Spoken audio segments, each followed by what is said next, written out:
Thank you, Bob. Appreciate that very much. For those of you that have seen this movie before, you're going to notice that the front end of it is going to be missing. I'm not going to do the part about Darwinism because I'm going to add some material at the end that I didn't have at the last time, and I think you'll find it interesting. So what we're going to do is just start right in with the human origins, in as much as the book is about human origins, and we'll go from there. All right, can we have the first slide? All right, everybody just take a minute and look at this.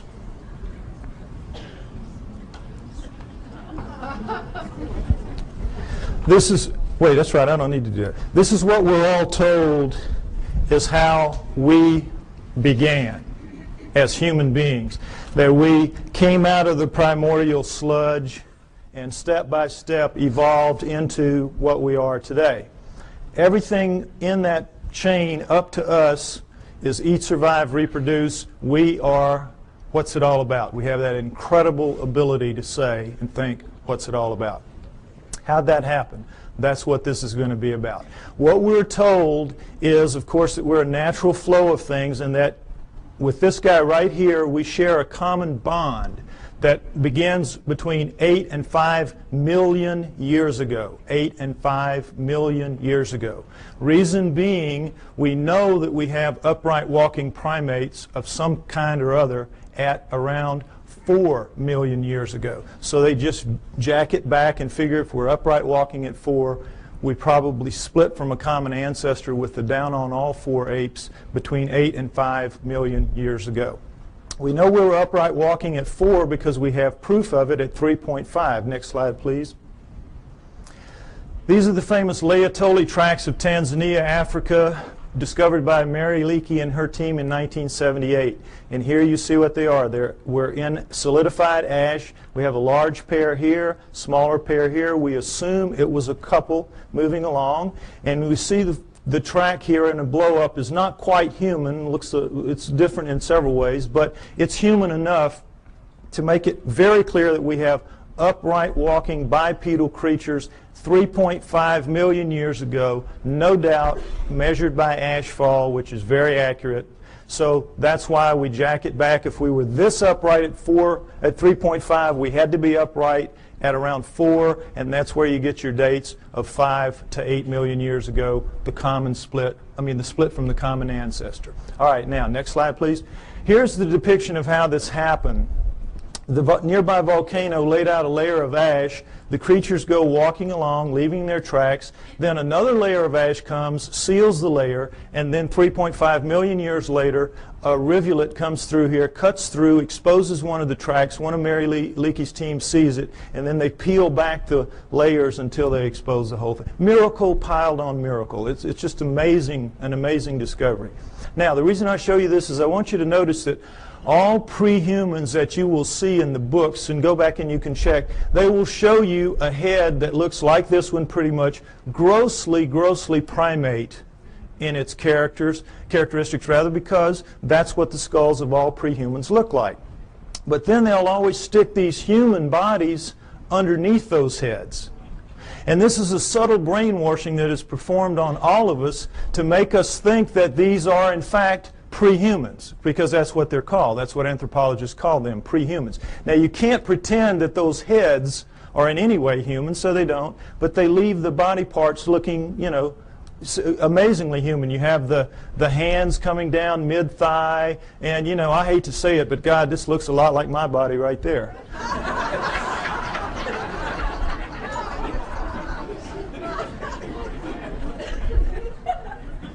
Point is, we're all being misled by these depictions, and notice them continually. It's the way I'm telling you. Now, next slide, please. Lucy is very famous. Everybody should know her story. Lucy in the Sky with Diamonds, 1974, Afar Valley, Ethiopia, discovered by Donald Johanson and his team.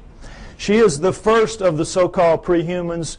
They are the Australopithecines, and she is one of the first types. Now, what we know from her is a remarkable amount, because we have 40% of her body recovered. With mirror imaging, that gives us 80%. It was so much more than any other fossil at the time. It was just amazing. So we know a lot about her. She stood about 3 feet 6 inches to 3 feet 8 inches tall. Very diminutive relative to us. But her bones, all of her bones, are much more robust than ours. Her upper arm bone here, for example, which is much longer than ours would be if it was a human that size. This arm bone it would end about right here. Also, it would be about that thick. So we can see she's much more robust than we are in all of her dimensions. She has the head of a chimpanzee, which we cannot tell from her skull, as you can see, but from others like her. Head of a chimpanzee. But we do know that she walks upright because we have her hip joint and her pelvis, and we have particularly her knee joint, all of which are amazingly human. So we know she walked upright, no question about it. She was an upright walking creature. Just didn't have bones that looked anything like ours, or a head for that matter. Now, one other thing I want to point out about this is the people that are paid to go out and find these fossils, these pre-human fossils, are paid to find pre-human fossils. So what they do is they fudge it every way they can to make them look human, and they always have problems with the arms. Because all the arms of the pre-humans are too long from here to here, from shoulder to elbow relative to us. So if you notice, what they did is they fudged this way up beyond where it ought to be to get this up here, so they could get the fingertip down around mid-thigh, when in reality it belongs down around here. Keep these little tricks in mind. This is all part of the subtle brainwashing campaign that is waged against you to make you believe that they're telling it to you straight about how this all happened. Okay, next slide. All right, as I said, these are the first 4 of the Australopithecines, and Lucy is one of the first kind, Australopithecus afarensis. We have Africanus, we have Robustus, we have Boise. All right, we have basically a pair of upright walking chimpanzees, upright walking gorillas. You can see that length of face, width of face, and sagittal crest, which modern gorillas have. It's that ridge of bone where their muscles attach to the tops of their heads. So from 4 million years ago to approximately 2 million years ago, we have a pair of upright walking chimps, a pair of upright walking gorillas, and that's it. Okay? Now, at 2 million years ago, we have a transformation. We are told it is a transition, that somehow the Australopithecines segued into the next creature, which is Homo. Homo meaning man. You will see they are indeed more man-like than are the Australopithecines, which are clearly primates, upright walking primates. So, we have this changeover from Australopithecines to Homos. We're told that it is a transition, it is a transformation, as you will see with this slide. Next slide, please. Okay, here we go. Australopithecine, early Homo. Notice, if you will, this is not a transition. This would require 20 or 30 gradual changes to get in from this to this. It is an overnight change. It is just sudden. Boom. The Homos are here. I don't mean that like it sounds. Okay, next slide. All right, the Homos are here. Here we go. The Homo habilis, Homo erectus, Homo archaic, Homo neanderthal, and then Cro-Magnon, Homo sapiens, us. Notice Neanderthal man going back and through the Australopithecines don't look anything like us. Nothing. Here we sit right here. Another transition. Now remember, we had 4 million years Australopithecines, approximately 2 million years. There's some overlap in here. And then here, 120,000 years ago only, boom, here we are. Suddenly, overnight, looking nothing like anything that has come before. The bones of all of these creatures are much thicker than ours, just like Lucy's were. And in every way, the shapes are dissimilar. They do not have, it's hard to tell looking straight on, but they have no foreheads. Their foreheads go straight back off their huge brow ridges, neither of which we have. We have nice forehead here. We have no brow ridges. Huge, round, nocturnal vision eyes. So did the Australopithecines. These are primate eyes. Primates have this kind of eye. Huge, wide nasal passages indicating a big flat nose spread across the face. We've got our little uplift of bone sticking our nose off our face. We have rectangular, small, reduced eye sockets. Very poor night vision. A dramatic change has occurred. The upper jaw sticks off the face. Ours squished in. Nothing like us. Next slide, please. Profiles show the degree of change is startling. Prognathous mouth, no chin. Prognathous mouth even more so. No chin, and then suddenly flat mouth, nice chin. Look at the change through here. Australopithecine, Homo erectus, Cro-Magnon. This is as big a leap from here to here as from here to here in anatomical terms. A light year. A light year. This is not a transition. These are transformations, despite what you are told by anthropologists. Next slide, please. Now, am I making it sound my way just because the heads go that way? No, let's look at a whole body.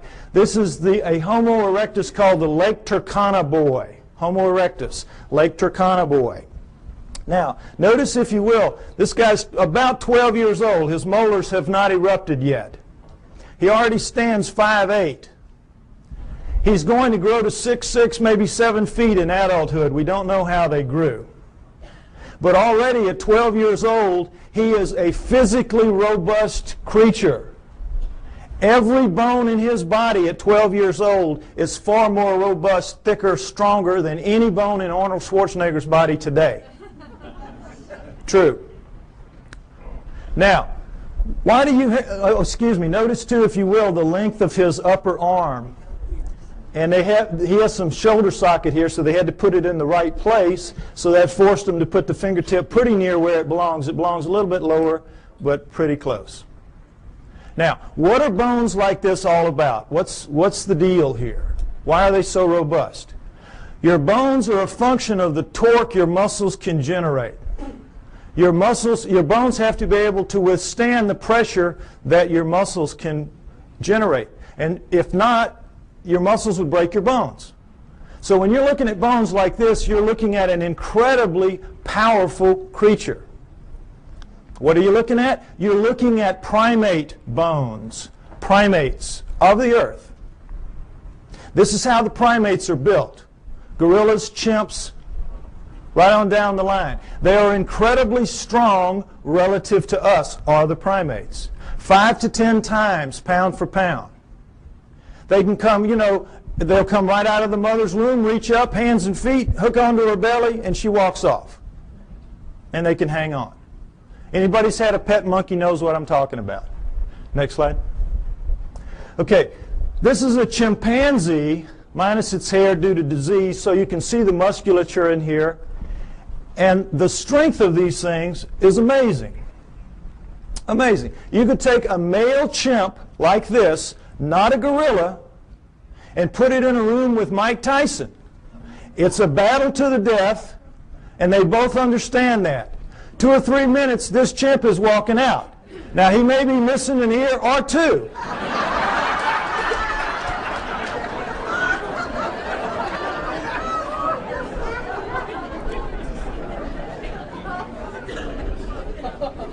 But the chimp is walking out. The chimp can tear him limb from limb, literally, apart. Understand that. Primate strength is nothing at all like human strength. Next slide. Same thing for Neanderthals, our supposedly closest nearest kin until just recently. Neanderthal fingertip bone, human fingertip bone. Segment of Neanderthal thigh bone, human thigh bone. Look at the difference. Not even close. This is quarters to dimes, shovel handles to broomsticks. No comparison.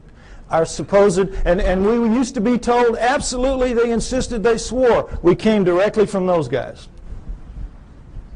Even looking at this kind of evidence, that is what they insisted.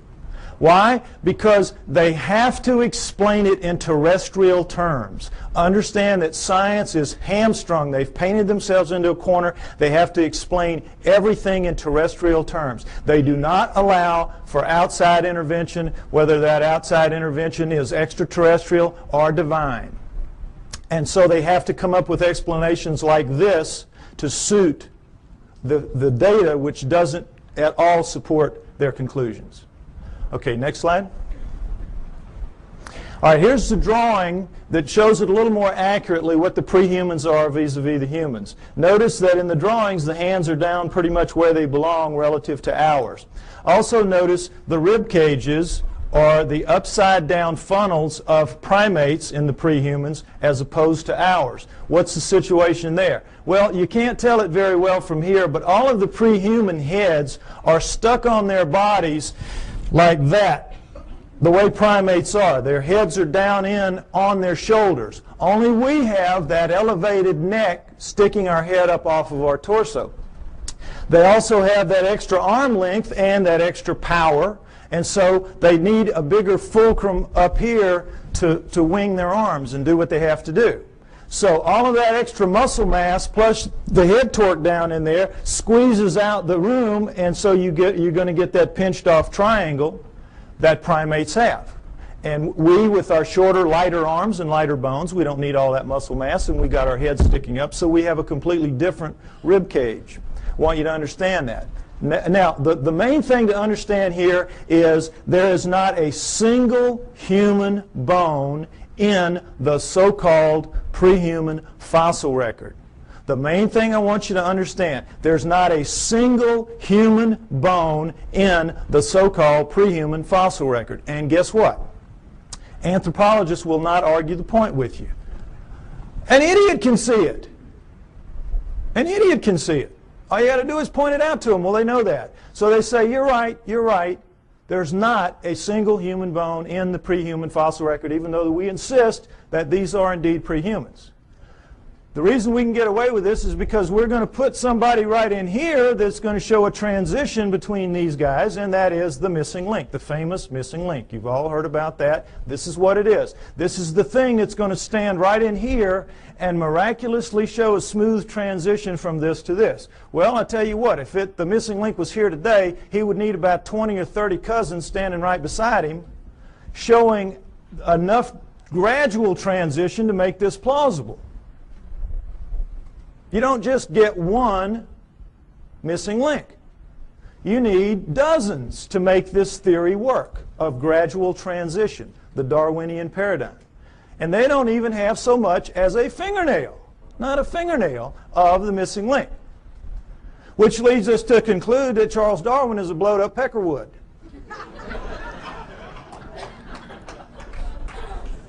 However, they will not concede that fingernail that's missing in that direction.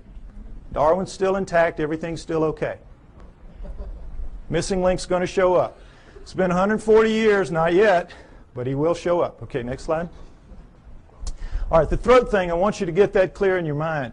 Notice, if you will, this is a standard primate throat, and of course this is our throat. A complete redesign, complete. Not least of which is the fact that they can breathe and eat and swallow and drink at the same time and not choke. We, of course, you know what happens when we do. The peas come out of our nose when we start coughing. Okay, so the point is that primates with this kind of throat can make tremendous amounts of noise. Anybody's been to a monkey house or, at the zoo, you know what I'm talking about. Hoops, hollers, screams, howls. They know no limits. They can just puncture your eardrums, some of them, howler monkeys particularly. But they cannot do the thing that we can do with our throats, which is what I'm doing right now, this minute. Break those sounds into little bitty pieces. It's called modulating. They can't modulate. They can't speak. And try as we might to teach them to speak, and we do. Coco, they've been working for her, 20 years now? Up to maybe 3,000 words. You could put her in a third grade class and she could probably be valedictorian. But she can't speak. She can't speak, and she's never going to be able to because she doesn't pack the gear, as they say in the military. She doesn't pack the gear.